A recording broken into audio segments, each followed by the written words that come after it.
sitting in stupor, letting the world pass by in a blink of the eye through the blinds of a window. Enclosed in a winter storm as the weight of reality closes in. What would you do if you found your life spinning its wheels in indifference? What if taking a step forward became too much of a chore? What if your light at the end of the tunnel dimmed beyond your view? Everlasting Summer is a visual novel from the developer Soviet Games. Originally inspired by a post on a Russian image board in 2008, the game was released in Russia during 2013.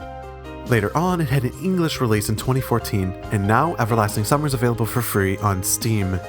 In a sense, the game is very obscure in the West, yet manages to instill enthusiasm into the fan base in both Russia and the Western audience. I stumbled upon the title through a desire to pick up a well-received visual novel on the cheap for a Let's Play, and it's hard to really beat this value at that price tag of free.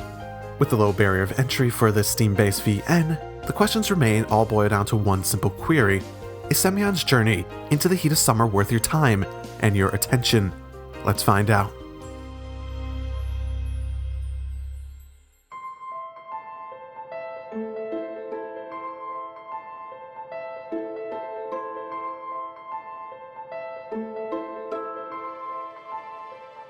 This is a visual novel. This is a visual novel's visual novel. You make choices as you progress through the static backgrounds with character portraits and text box overlaid.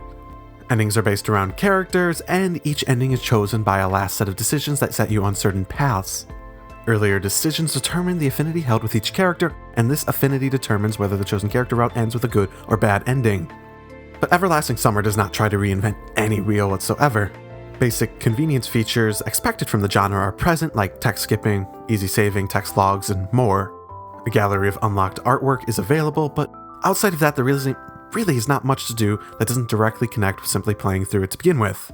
This is a visual novel. This is a visual novel's visual novel. There really isn't much more to say. If you don't like visual novels, then you won't like this.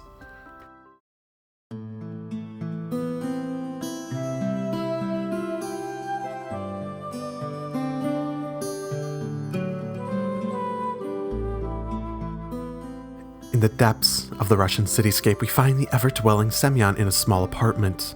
Semyon, a 20-something-year-old college dropout, finds himself spinning his wheels day after day as he's lost the will to move on. Jobs seem pointless. Relationships seem like a lost cause. The future is just one big abyss for him. As he stumbles his way onto the 410 bus to head to a class reunion, he ends up falling asleep on that bus. When he awakes, he finds himself surrounded by green fields in a new world that awaits him. Shocked by the new development, Semyon wanders into an old-time Soviet pioneer camp called Sovyonok. Still awestruck by his sudden appearance in the mysterious location, he finds himself welcomed into the camp and quickly surrounded by a lively cast of pioneers that seem just a bit too normal for the scenario that they are involved in. As with many visual novels, the cast is an important feature. With endings themed around them, each has a distinct personality as you choose how to react to their antics. In a sense, though, the cast can be a bit too reliant on tropes to create these distinctions. Slavia is the proper, well-behaved girl, Lena's a shy girl, Elise is the tsundere, Oyana's hyperactive loli, and Miku is the dunce. Electronic and Shurk are nerdy guys, and Olga is the strict camp leader. And I don't want to imply these tropes are bad, well, beyond noting how they can be relied on a bit too heavily in this case. Most of the characters are not so simple as those tropes and have layers beyond them. In many cases, even the writing scene to scene holds up very well by not allowing the trope reliance to detract from the enjoyment. But it's hard to deny on reflection that the story loves to double back on the trope when deciding how the character should act. Character moments find themselves a bit too isolated to the character endings themselves because of this. There are not a lot of cases where you can really understand a character until the ending sequences of their route. At the same time, the writing of the characters does a good job of pacing it all to never hurt the moment-to-moment experience.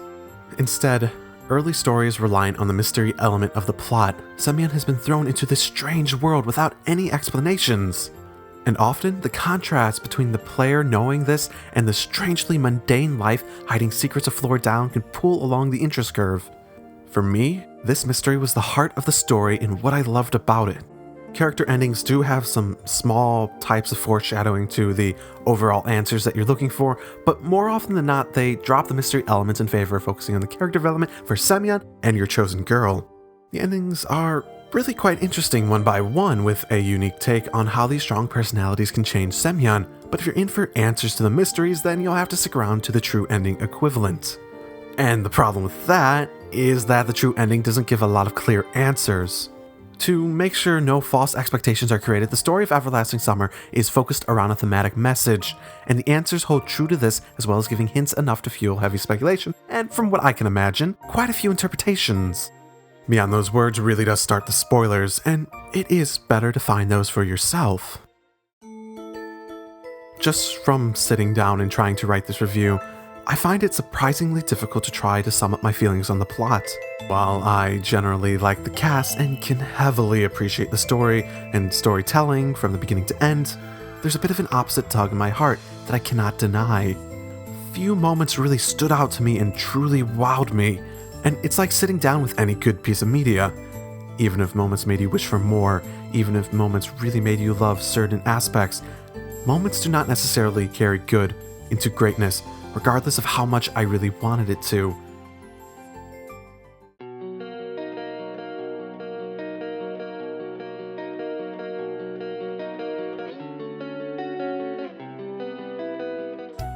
I'm pretty sure I said this before, but this is a visual novel. This is a visual novel. In presentation, it doesn't try to deviate from the formula that worked so well with static backgrounds, character portraits with variable emotions, and simple text boxes plus other simple UI elements. The character portraits are pretty good. They don't take the lazy route and do indeed have different stances and poses and generally unique arc for different emotions. The cast isn't the largest, so they can do that, and the only real complaints I have for the portraits are a few awkward expressions. Where the art really shines is the backgrounds. I'm inclined to say the backgrounds are artistically the best part of Everlasting Summer. Most locations are filled with personality, and even the CGs left me awestruck by the style and tone that would be set by the backgrounds alone. But if you're talking artistically, CGs are also where the problem lies.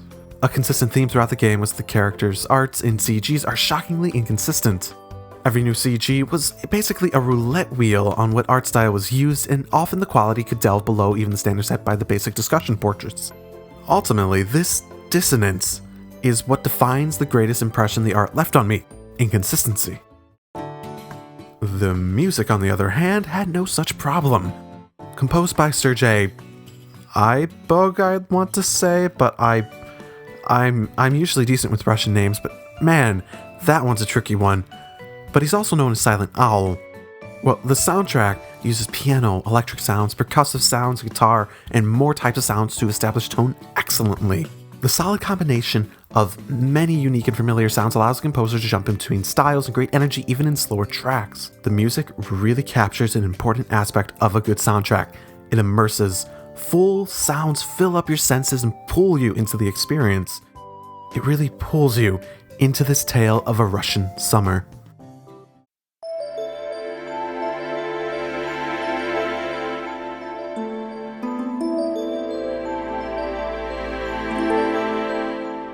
Well, to me, the appeal of Everlasting Summer is the mystery lying at its core.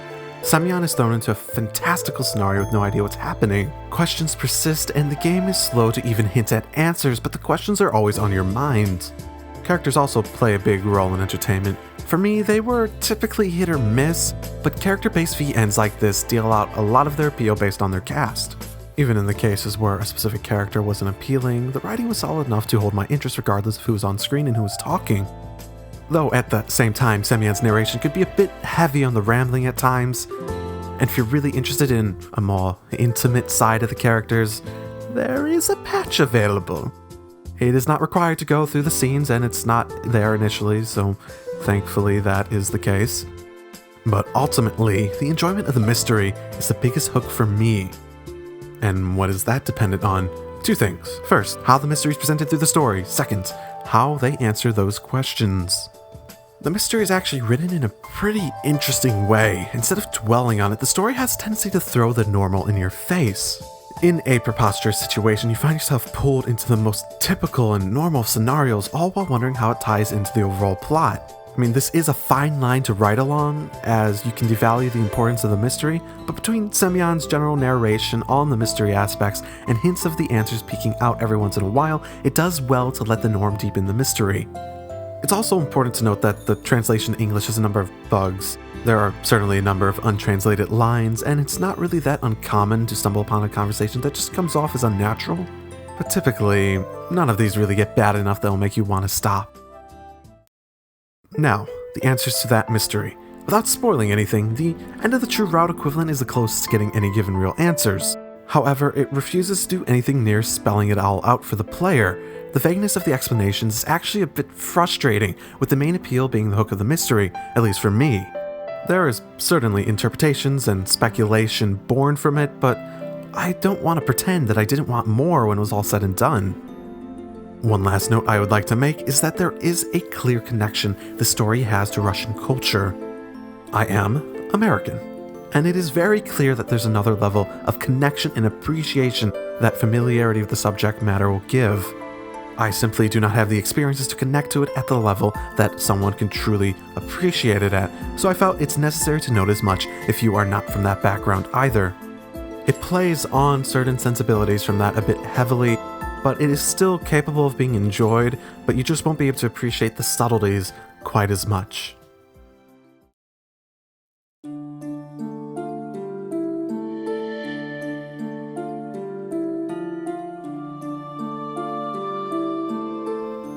Everlasting Summer is the journey of a man named Semyon. Through the light and the dark, his tale is woven through the endless days of heavy strokes of light across the blue skies. His journey is one of discovery, and one worth taking.